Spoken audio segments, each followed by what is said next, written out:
Welcome to the Week in Review, the show that brings you up to date on the week that was. Here are the top stories. RBI tightens monetary policy but deregulates the savings rate. Government unveils new manufacturing initiative. And India's rich get poorer. First off, RBI has taken a fresh step in its fight against inflation. As was widely expected, it increased its key policy rate on Tuesday. Its main lending rate, the repo, is up by 25 basis points to 8.5%, and that means the reverse repo is automatically up by 25 basis points to 7.5%. Tuesday's rate hike was the 13th since March of last year, but RBI has also indicated it's unlikely to increase the repo again in December if inflation doesn't spike up. On the downside, RBI cut its growth forecast for the fiscal year from 8% to 7.6%, but its inflation forecast remains the same at 7%.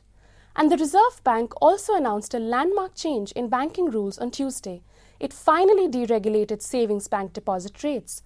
Until Tuesday, the fixed rate for savings deposits was 4%.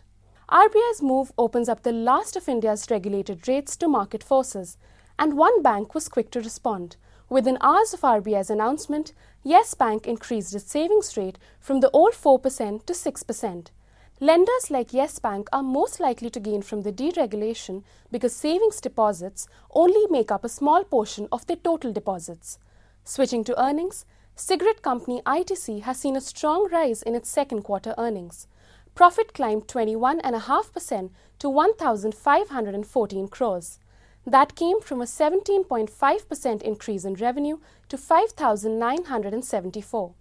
Net revenue from the main cigarettes business was up 16.4% to a little under 3,000 crores.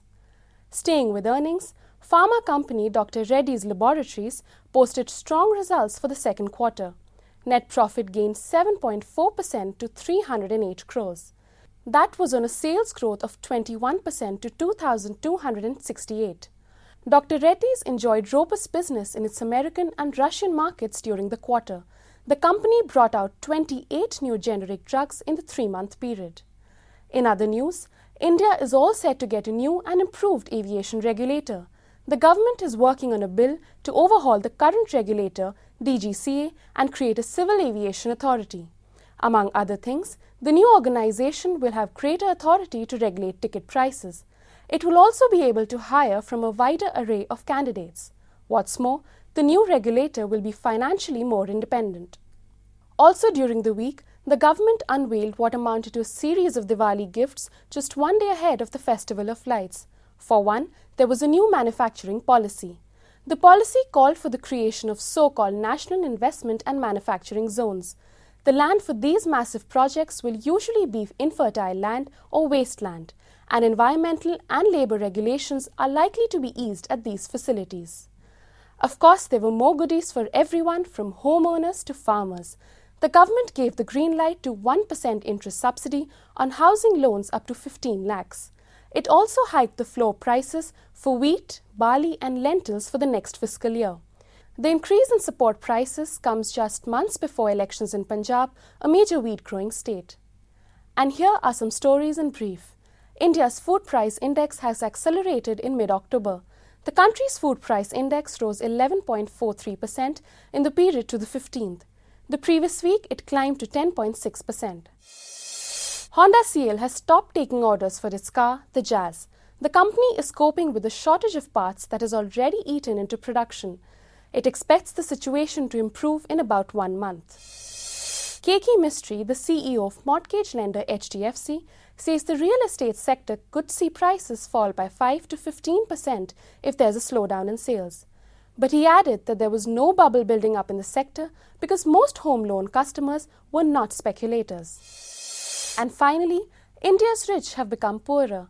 The new Forbes India Rich List is out, and it estimates the combined wealth of the country's top 100 rich fell by 20% this year.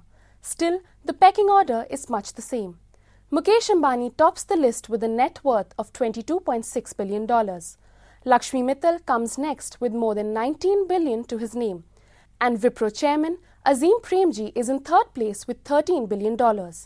The richest woman is Savitri Jindal with 9.5 billion in assets and a rank of number 5. This year's list of 100 tycoons has a mere 57 billionaires compared to 69 in 2010. India's wealthy have been hit by stock market losses, the weakening of the rupee, and of course inflation. And that's all we have for you. Thanks for watching.